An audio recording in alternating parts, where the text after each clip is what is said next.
You know, man, I really want to do a revenue share deal, but I'm so afraid that they're going to screw me over. I mean, entrepreneurship has no guarantees. You can do a retainer model and they still screw you. That already happened. But you know, when you do a revenue share deal, you make way more fucking money. But what about tracking though, eh, motherfucker? Oh man, that's easy peasy. We just create a custom offer to track it.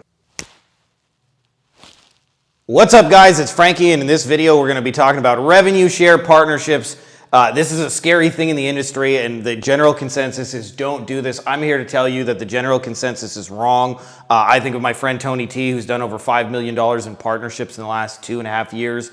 They're super easy to get. He gets to cherry pick his best clients, and he makes way more money than he does on a retainer. Often, like sending 10, 12 emails will pay him several $100,000. I'm gonna show you in this video how to actually pick the partners, how to choose them, and then the questions people ask me a lot: how do I track it? How do I make sure I don't get screwed? And those kind of things. For those of you guys who don't know me already, my name is Frankie Finn. I wrote these 2 best-selling books, Beyond the Agency Box and Passive Automated Recurring Income. You can find both of those babies on Amazon. I've also built 3 of my own agencies up to 100 plus clients, and I've helped thousands of people like you to live this more beach, less laptop lifestyle. Let's get into the good stuff.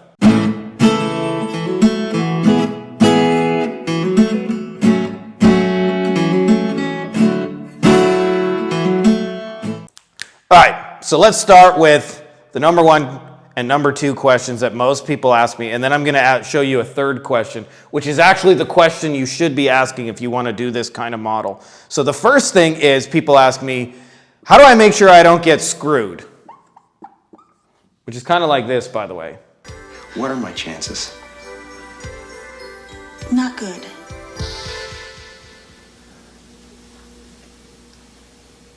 You mean not good like 1 out of 100? I'd say more like 1 out of 1,000,000.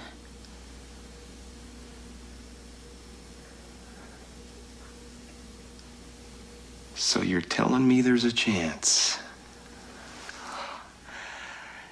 Yeah! So you're telling me there's a chance. All right. So the answer to this, by the way, is not what most people think. And the answer is this, is that sometimes you will get screwed, and the way you protect yourself against that is you test. So as a general rule, I like to never invest more than 1 to 2 hours into a partner, and I want to see how they actually pay me, how they actually respond. And this, by the way, means almost always we start not with cold strangers, but with their own customer list. So we'll run an offer to their existing people.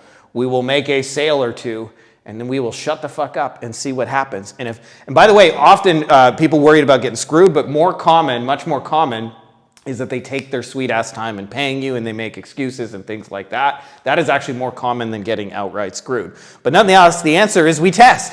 And if somebody proves themselves not to be worthy after 1 to 2 hours, we kind of just look at them like this. I can't feel my fingers anymore, Lloyd. They're numb.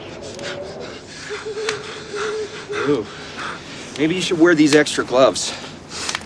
My hands are starting to get sweaty. Extra gloves? You've had this pair of extra gloves this whole time? Yeah, we're in the Rockies. I'm going to kill you. What? So believe it or not, this actually happens less than what most people think, okay? So the next question people ask me is tracking. This is the most common question. I'm gonna show you guys, by the way, these are actually the least important questions to be asking when you do revenue share partners. So a lot of times what happens with tracking is people assume you have to have this complex setup in order to track how many leads we brought, what the cost was, all those things, and you need access to their numbers. And I'm here to tell you, it's actually a lot simpler. It's not a technical solution. It is just create a custom offer. So what I mean by that is, like, let's say we were doing this for a restaurant and they got an offer called, you can get 2 pizzas for $24.99. I might take that offer, add in a bonus like some breadsticks in a like 2-liter Coca-Cola, and then create a new offer called and the new offer is based on the one that's already working. And I would say for $29.99, you can get 2 large pizzas, breadsticks, and a 2-liter Coke for $29.99. Well, anybody who calls and says, hey, I'm calling for the $29.99 special, Where else could have come from except for us? So this, by the way, means you're probably not going to run like just cold lead campaigns. As we mentioned before, I almost always, when I'm doing partnerships, I go after the easy money, not the hard money, right? So if we look at high ticket sales, kind of like this is supposed to be like an American football field for you guys who are international.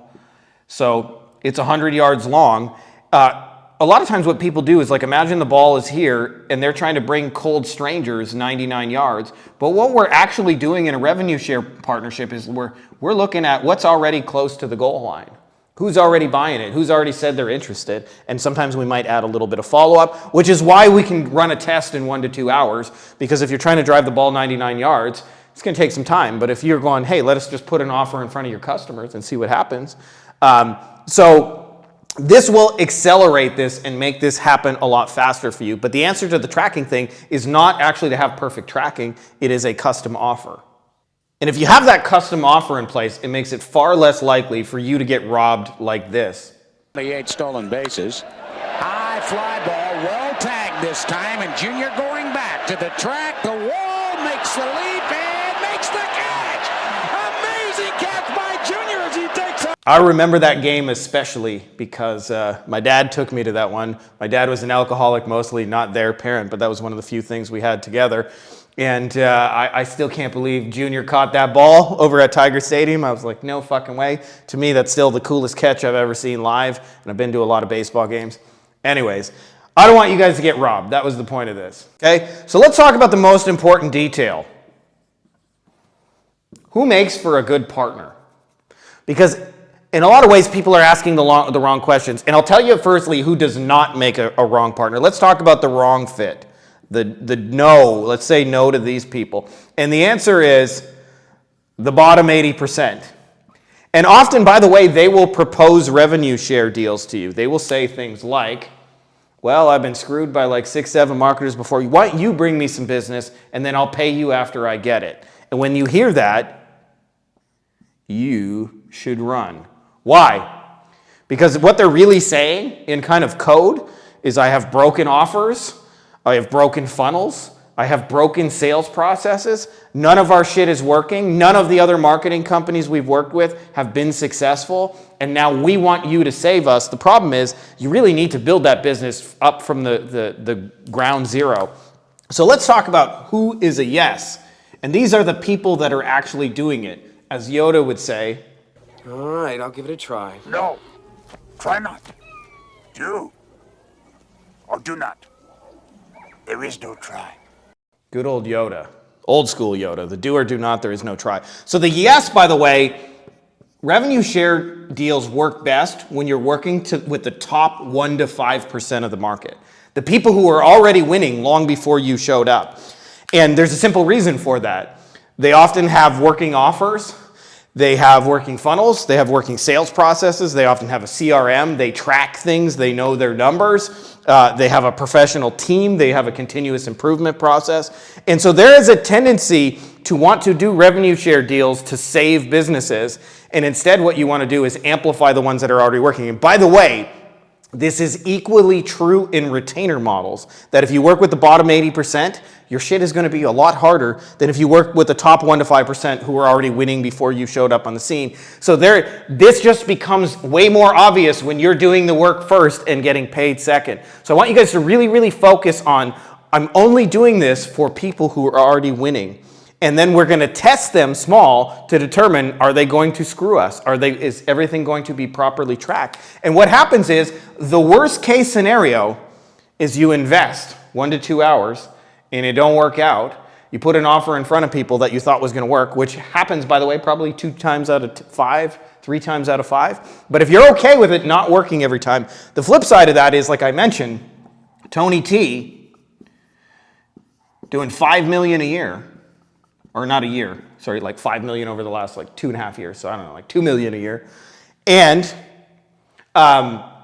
in doing this, by the way, only has at any given time 5 clients or less, usually like 2 or 3, right? So think about how hard you would have to work in a retainer model to make 5 million. Like I know people who make 5 million a year and they got 175 clients. That requires account managers, teams like this. Tony T is doing this as a one-man show sending 10 to 12 emails per client. And what he's doing is, after he sends those emails as a test, after 1 to 2 hours, there will be some sales. Now he's seeing, are they going to screw me? Are they going to track it properly? If they do what they say they're going to do, he does more for them and makes them more money. If he doesn't, they do not. So this is a pretty powerful thing, and I really haven't heard this talked about in a lot of places other than inside of our Wolfpack Mastermind.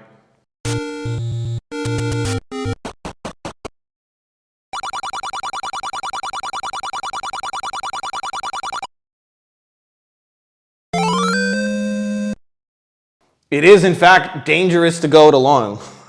So that's a little shameless plug that if you're an agency owner, you want to make some cool shit happen, perhaps we should talk. But anyways, coming back to this. Okay, so the most important detail is actually who you do it for. I have actually a couple of partnerships where we have very imperfect tracking.